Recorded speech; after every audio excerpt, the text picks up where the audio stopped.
Good morning. Can you hear me?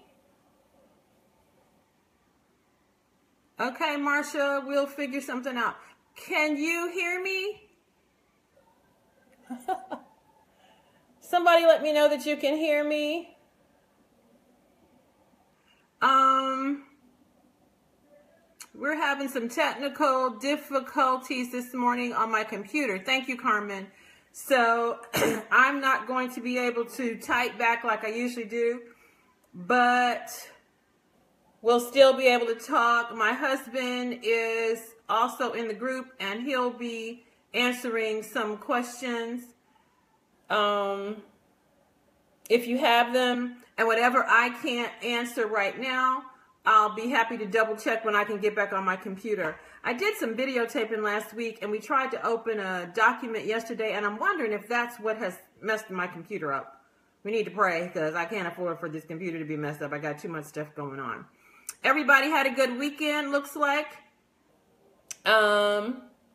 We are excited that you are here again. It's a cold morning in Huntsville, Alabama. It's like 17 degrees, y'all.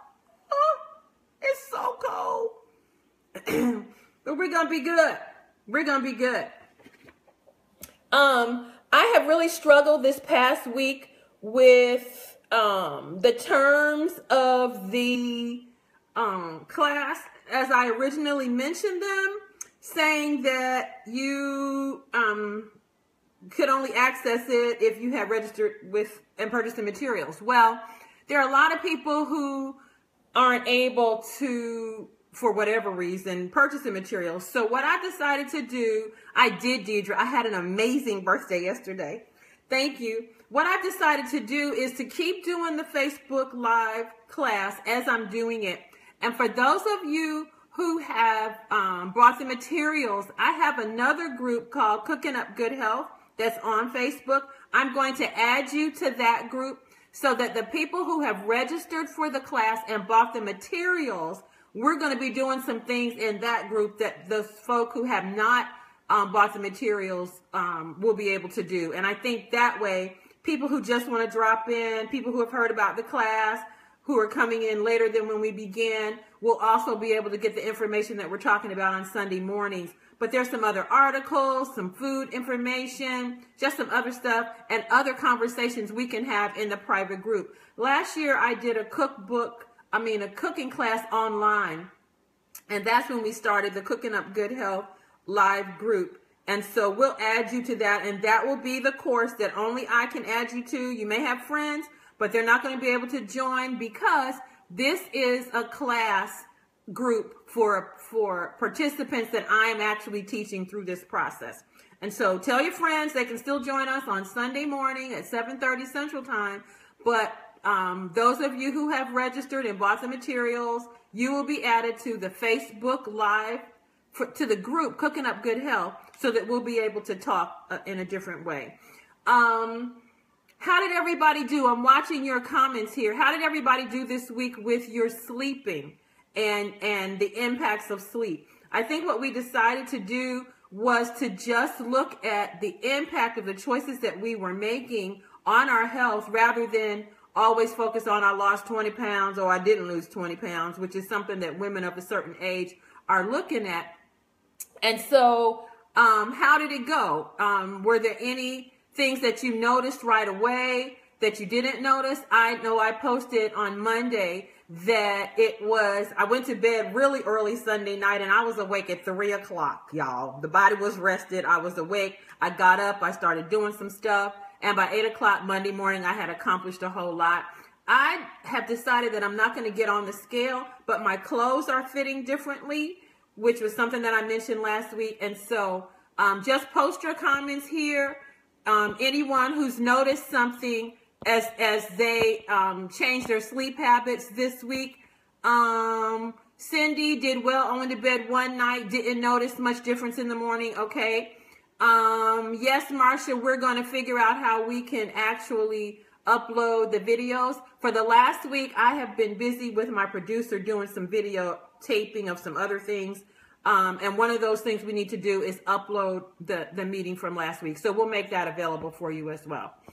Much better. Made myself go to bed between 9 and 9:30. Drank chamomile tea. When I got off, my body was ready to rest. Excellent. In bed by 10 o'clock has allowed me to get earlier and get a whole lot more done. Yeah, because a lot of times on the journey to health, we're just looking at it in parameters of physicality. But you think better. You're more patient. Hey, Vivian, yay. You're able to accomplish more. Your mind is clearer. And those are not necessarily things that you start out thinking that you want to see changes in.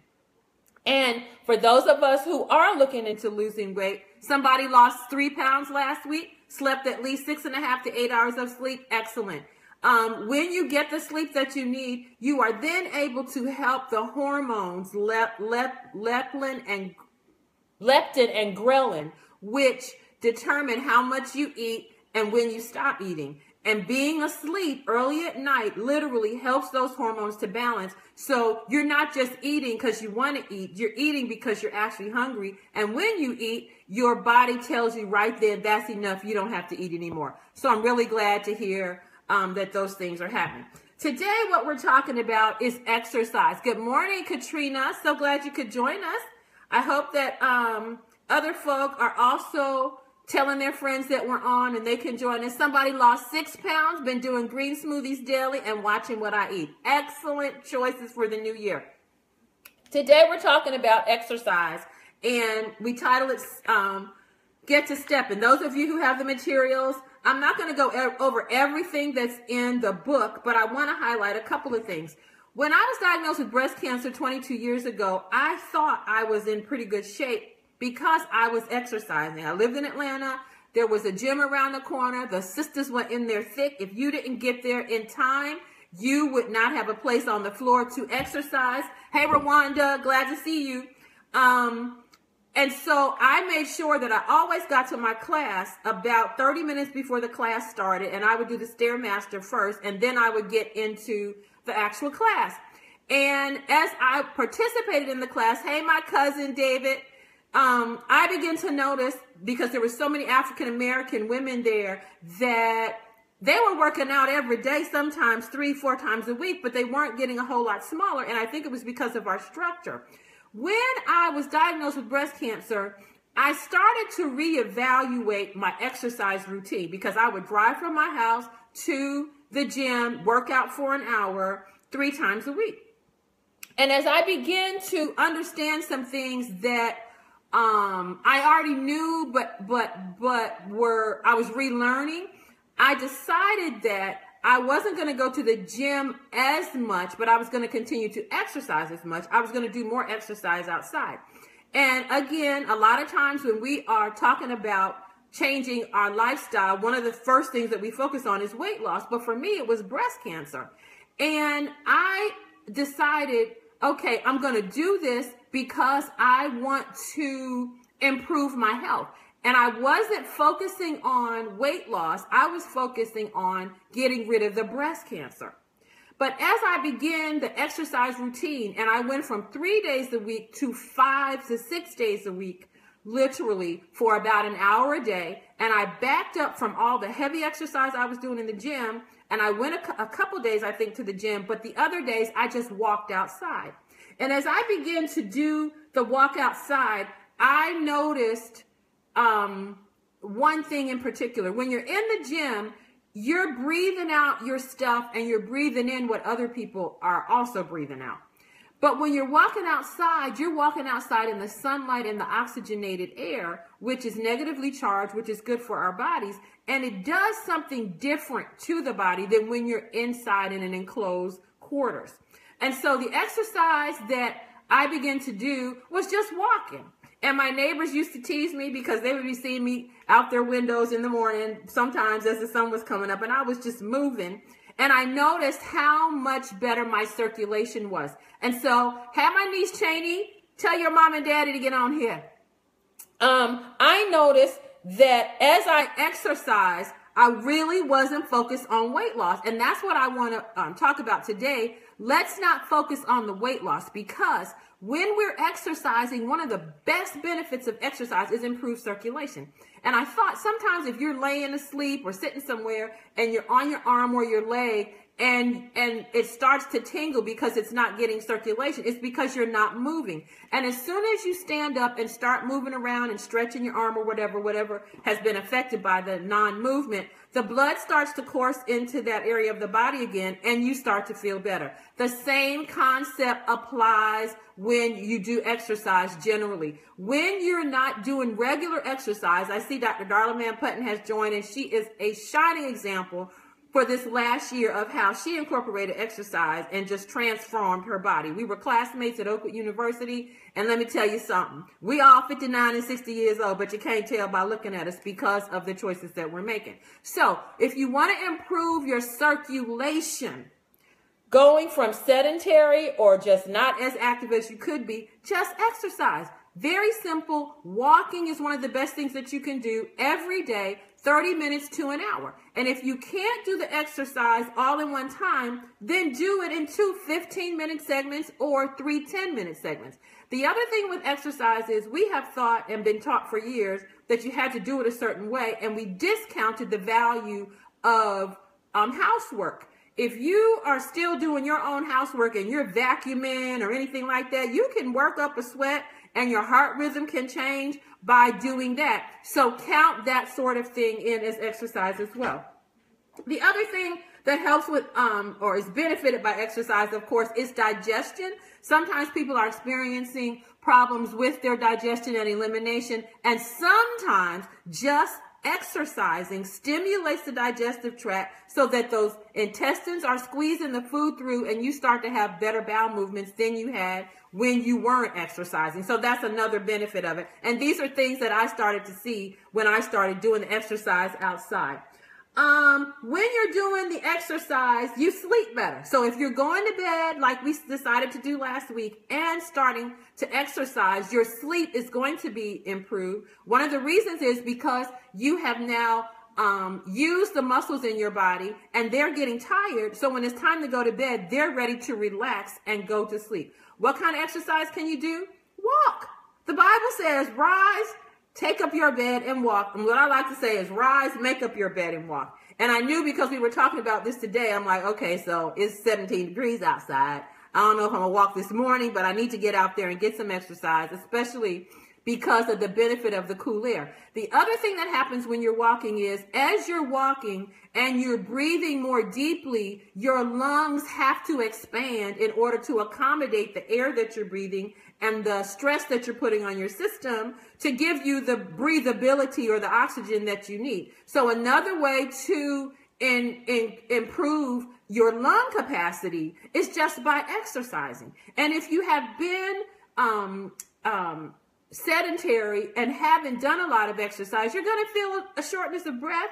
But if you keep doing it, my friend Shaquela is online in Rwanda, and we've done some things in lifestyle education in our clinics, and we had one patient who probably could not walk 6 or 8 feet without shortness of breath. But what he did was he walked those 6 to 8 feet. And every time he walked them, his capacity improved. And before he knew it, he was able to walk about a half a mile. And this is from a man who was morbidly obese, who had to crawl on his hands to the toilet and then push himself up to get on it. And just by doing it, it was able to recover the body. The second thing that I want to talk about, somebody says treadmill versus outdoor walking. As long as you're moving, it's best. If you can't walk outside, some of y'all who live up north and it's going to be cold till June of this year, open a window in the room so that you're getting the benefit of the fresh air. And that's how you can work through that situation. The other thing of exercise is if you're going to do it outside and you get the benefit of the sunlight. You cannot beat the benefit of sunlight. Yesterday was my birthday. We had a birthday dinner here, and we were talking about health and exercise and vitamin D. Many of us now are vitamin D deficient, not because we were truly vitamin D deficient, but because the experts had a low parameter for what the amount of vitamin D that we should have. So now that they've recognized we needed more vitamin D, all of us seem to be deficient in vitamin D. You can take supplements and all of that if your doctor recommends it and you're trying to get it up. But the absolute best way to increase your vitamin D levels in your body is to be outside in the sun.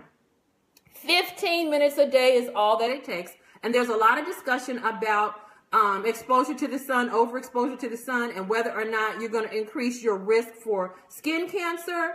15 minutes is all you have to do. You do not have to lay out there like I like to do on the beach for an hour or 3 or 5. You don't have to do that. Just 15 minutes a day. And in the book, I talk about the things that happen when you're out there with the sunlight.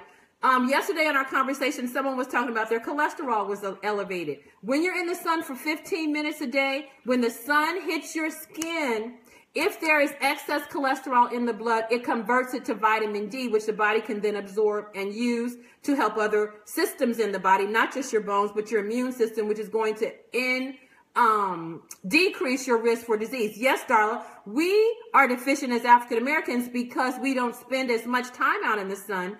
And there were some interesting studies that I read last year for African Americans in particular, because they say if you're African American, you have to stay out in the sun longer. I like to flip that.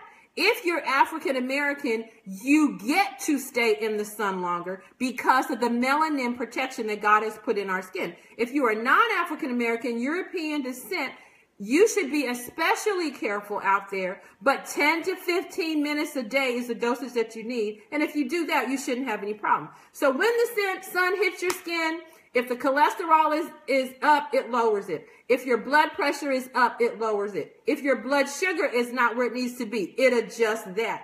I'm just amazed. I also learned that when the sun hits your skin, if you have tumors, they can be reduced. So I used to sit out in the sun after my diagnosis, bare-breasted, so that the sun could help with the tumors, of course, that were related to breast cancer. Another interesting thing we discovered was sunlight is antiviral, antifungal, antibacterial. And those of you who are of a certain age remember growing up, we didn't have dryers in the house. You had to grab those clothes, put them in a basket, take them out to the line, and hang them on the line. But when you hung clothes out on the line in the sunlight all day, it continued to kill the bacteria and fungi or whatever that was in your garments that may not have washed out in the washing machine. So being outside in the sunlight also does that. My husband picked up a virus, ringworm, and we couldn't get rid of it. We sat out on the deck, let his head sit towards the sun. The spot where the ringworm was got really, really warm and kind of bright looking. Maybe he did it 2 or 3 days max, and it totally disappeared. So being outside in the sunlight has some amazing benefits that you cannot get if you're not out there. It also improves liver function. And I'm just amazed, as I started the course a couple weeks ago, I said to you that I don't buy the story of evolution. I buy the creation story, and I believe initially when we were created, God put us in the garden, and we were there to work the garden and spend time in the sunlight. And if we add that back, it helps tremendously. In addition to that, for people who have depression generally or seasonal affective disorder, which is happening now in the wintertime where it's more cloudy, you don't get as much sun, you can help to reverse that by spending time in the sunlight. And it helps to boost the happy hormones just by being there. Now, another very interesting point that I want to share with you today is something called telomeres. And if you can see this is a shoestring. And at the end of the shoestring, those of us who remember this little plastic thing that goes along the end that keeps it from unraveling is how I want you to imagine something that is like what I'm going to talk about. In our system, on our DNA, there's something called telomeres. And for those of you who are paid registrants, once I add you to the group, I'm going to put this article in there so that you can go to it and read it yourself. But there was an article about the DNA that's at the end of our chromosomes, and it's called the telomeres. And these little telomeres actually affect aging. Okay? Sometimes you see people and you're like, how could you be 75 or 80 and you look like you're 49 or 50? Well, their telomeres are doing some awesome things. These telomeres continue to age and go through the processes in the body. And if they are carefully managed, you can increase the length of the telomeres, because over the course of aging and living, the telomeres shorten. What are these telomeres all about? These telomeres literally help our bodies to stay healthy and not age as poorly if they're not cared for particularly. There was a study that was done, and it determined that the people who have the shortest telomeres literally were at greater risk for dying than people who had longer telomeres. And if the telomeres are short, your body's going to wear out more quickly, have more diseases like diabetes, Alzheimer's, hypertension, those sorts of things. And if you can find a way to increase the ability of these telomeres to lengthen, then you're going to have better health outcomes and you're going to live longer and more healthfully. So they discovered that, of course, eating better increased the length of the telomeres, and meditation and prayer. And we'll talk about meditation later on. But the other thing that amazed me was exercise lengthens these telomeres, y'all. So that means it doesn't matter if the government is shutting down healthcare. It doesn't matter if you have a whole lot of money or not so much money. If you rise, make up your bed, and start walking, you can increase the length of your telomeres in your system. Let me see if I can read some stuff here. The correlation between telomere length and exercise activity seem to be strongest among those in middle age, suggesting that it's never too late to start an exercise or fitness program and keep those telomeres from shortening.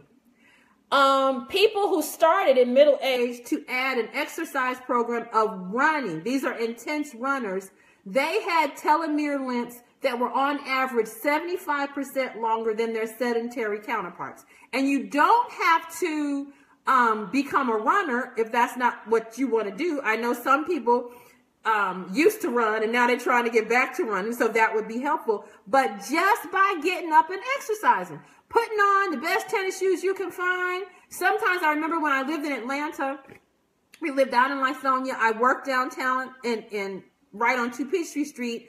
And so I would drive to the MARTA and I would have my little bag that I was carrying, but I would walk in my tennis shoes in my suit to work. And so, of course, if you could put on exercise clothing and do it that way, definitely you're going to have a different experience. But do not let the fact that you can't go and put on your exercise clothes and work out for an hour keep you from doing exercise. Put on some flat shoes if you don't have the tennis shoes.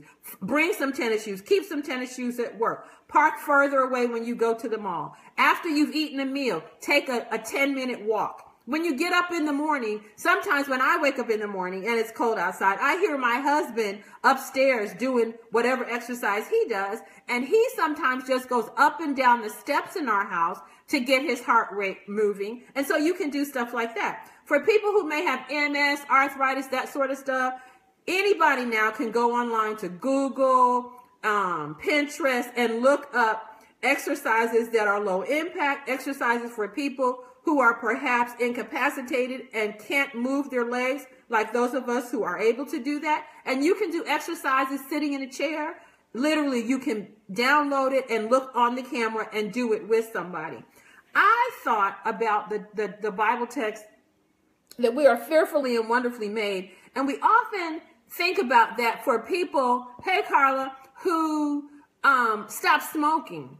And there's a lot of evidence that shows if you've been a smoker and you decide to stop smoking, immediately when you stop smoking, the body tends to reverse itself and the lungs capacity improves and the body's able to work on undoing all the negative things that you've done. Same thing with exercise, y'all.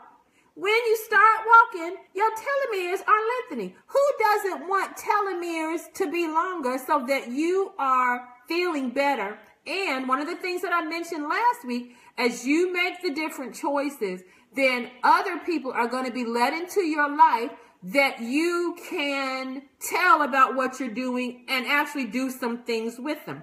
At our clinic here in Atlanta, in Huntsville, sometimes when patients come and my husband is giving them physical therapy, they're I have watched him with some who are able, they put their jacket on and he has them go outside and walk for so many minutes. So while they're out there now, the terrain is a little different than it is in the clinic. They actually get to breathe in this fresh air, which is going to stimulate the immune system. They're in the sunlight, which is definitely going to improve circulation as well. And they come back and you can see that their skin color has changed because they have been outside and done the exercise. What other kind of exercise that you can do? This is one of my favorite, and that is sex. And when we talk about these two together, if you're in one of those relationships where you can do this, having a good sexual activity, going to sleep at night afterwards is going to improve the telomeres, your attitude, everything. And so that is one thing that you can do. Another one that you can do is to use the TheraBands if we're talking about strengthening, but I'm literally just talking about exercise. It's been walking. It's been very interesting to me as I have followed Darius Cooks TV since the beginning of the month. People are just changing how they eat, and we haven't even talked about food yet. But if you include going to sleep at night, I see you, Wendy. Hey, Cousin Kim. If you include going to sleep at night at the proper time so that you wake up in the morning, and then taking that 7th day rest for 24 hours, and you exercise, just walk. Stop looking at the scale. Figure out what other benefit am I getting. And I looked at some of Darla's pictures that she uploaded, another schoolmate of mine, Janelle Harris, myself, when I exercise. You can just feel the blood just circulating. And you drink more water, which is going to help with all of the processes because we're 70 to 80% water. You're going to sleep better. You're not going to be bothered by the people on your job like you can be bothered by them because your body is doing its work. And I think that we forget. My husband gives the story of the car. When you buy a car, if you're driving a Mercedes or a Toyota, you're not going to take them to the other person's shop. You're going back to the shop who created the car. And all we are doing is putting into our systems the things that were originally designed to be there. And in the status of things that are going on in this country right now, it's important to be in good health. It really is important to be in good health. It's almost 8 o'clock. I can't believe I talked for 30 minutes. Well, yeah, I can, because you know I enjoy talking. I want you this week to exercise as much as you can every day. And then the next day, you're going to exercise longer. And then the day after that, you're going to exercise longer. And I want you to get outside if you can. And if you can't get outside, then I want you to exercise inside with some window open so that you can get some fresh air. I want you to go to bed like you did last week. And I want you to document what you're doing and share what you're doing. I said earlier on when we started that we're going to keep the sessions public so anybody can join the sessions. But those of you who have definitely bought the new book, Still Cooking Up Health, and downloaded it, you will be added to my Cooking Up Good Health Facebook group. And it's in that group where we'll have an opportunity to discuss some other things and share some other things. You can go to our website, lifestyletherapeutics.com, at any time and see other information that is there. You can follow me on Twitter and Instagram at Still Shoutin'. You can also go to our page on YouTube, Lifestyle Therapeutics. I worked this week to do some videotaping. We had our first session on channel 48, and we're going to be uploading those things that you can see them. I want you to walk in faith. We had an amazing sermon this weekend at our church by a woman of God, Dr. Andrea Trusty King, who talked about making faith great again. And let me tell you something. In the Word of God, when people went to Jesus to be healed of whatever was going on with them, they reached out in faith. And the woman with the issue of blood, when she was healed, God told her that her faith had made her whole. It's your faith. And you can go as far as your faith takes you and stand on every promise that God has given you. The ability to walk, the ability to go to bed, the ability to be outside when it's cold. If it's cold, wrap up your neck, put something on your head, and get out there and walk and just get the benefit.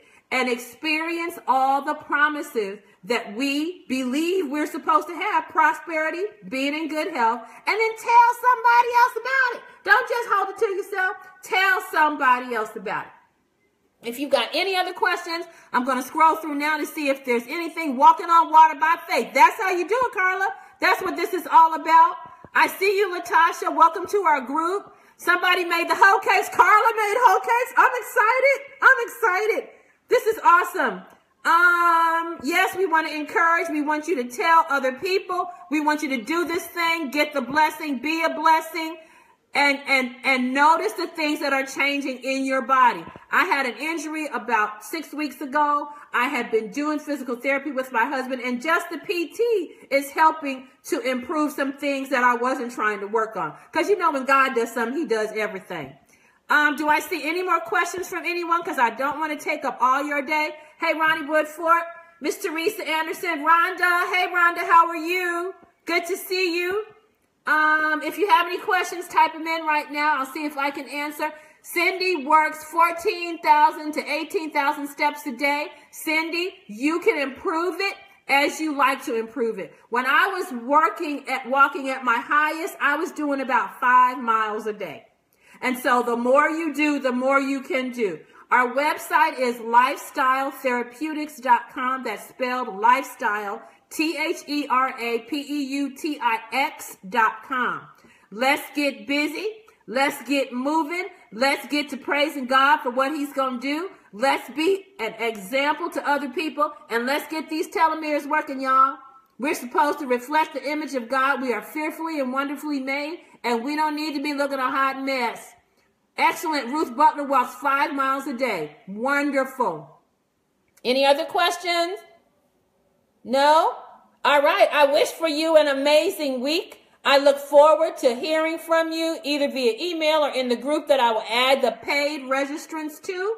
We are trying our best now to do our part to lengthen the telomeres, because God's greatest wish for us is that we do what? Prosper and be in good health, even as our soul prospers. Good talking to you. See you next Sunday. Somebody did ask the question. Yes, we do meet every Sunday morning, 7:30 Central Time, for 30 minutes or less, depending on what your questions are and if I can stop talking so much. I'm getting ready to put on some tennis shoes and do something. Telomeres, TELOMERES. The article will be posted in the group for those of you who have paid. You're welcome, Cindy. Have an awesome day and an amazing week. Stay warm, go to bed, and get to stepping. Love you guys. Bye.